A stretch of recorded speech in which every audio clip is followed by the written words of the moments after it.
So the next question is, at macroscopic level, grainy nature of charge is lost.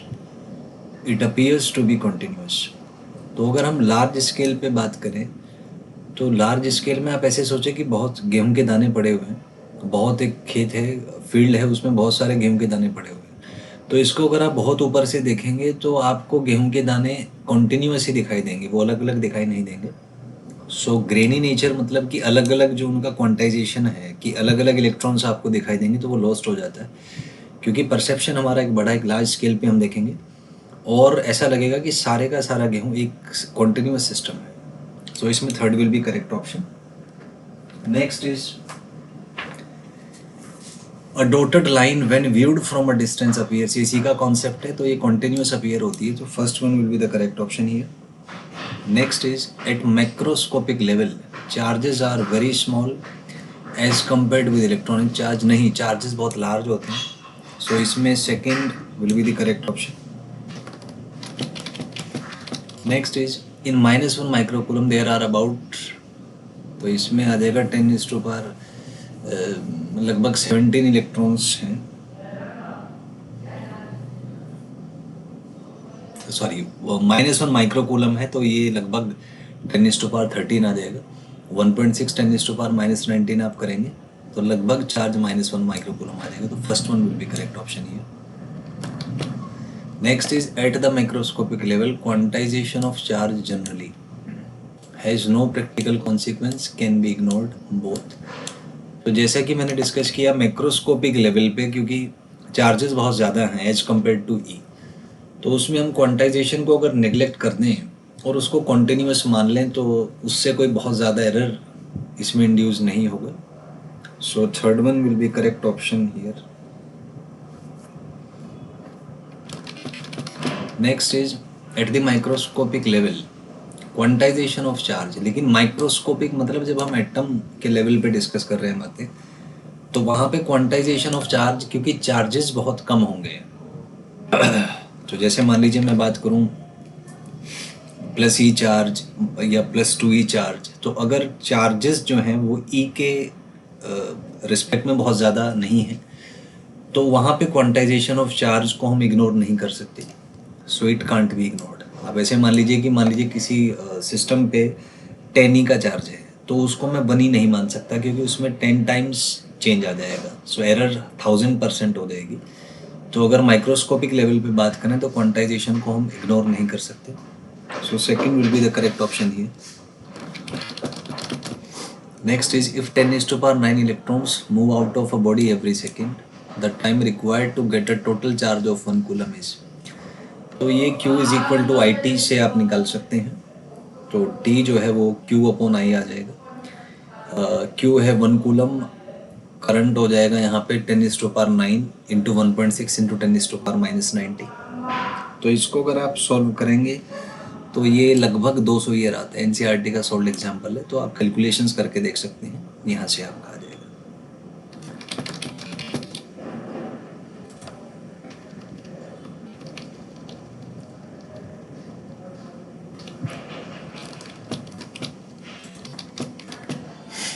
Next question is 1 cubic piece of copper of side 1 centimeter contains about, तो ये copper की जो free electron density है वहाँ से concept आया।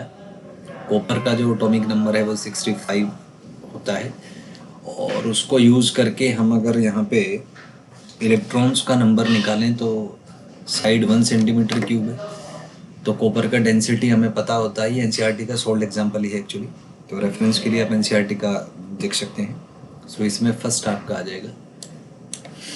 Next is how much positive and negative charge is there in a cup of water. तो cup of water 250 gram है, यहाँ से इसके मोल्स आ जाएंगे।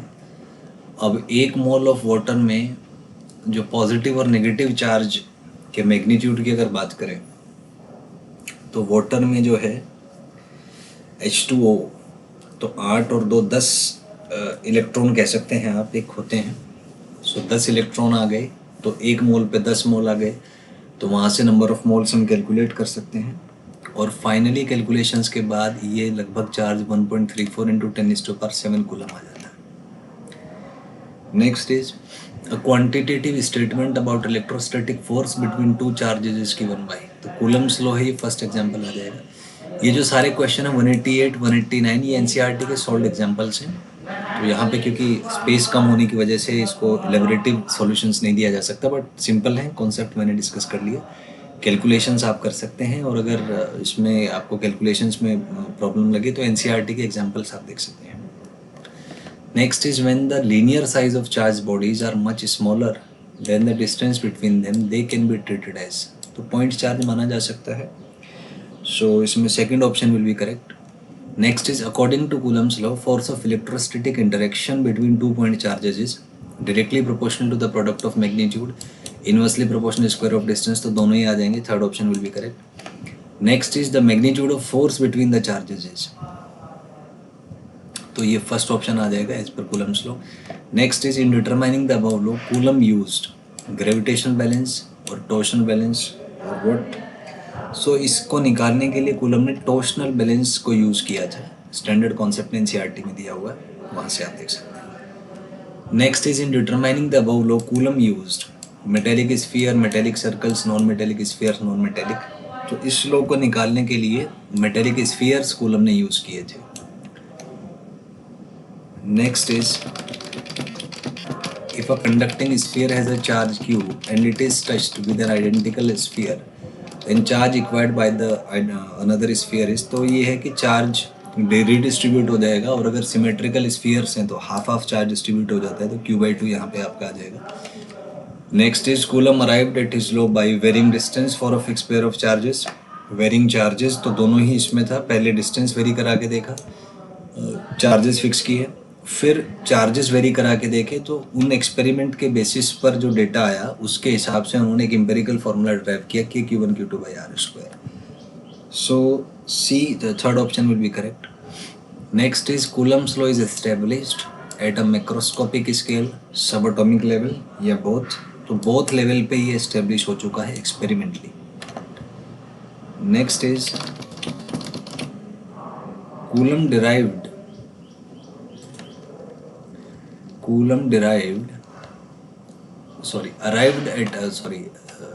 derived his law by knowing exact charges in sphere, नहीं, विदाउट नोइंग एग्जैक्ट चार्जेस, क्योंकि exact charges की ज़रूरत नहीं है, डिपेंडेंसी देखने के लिए Q1 Q2 में उसने वेरिएशन किया।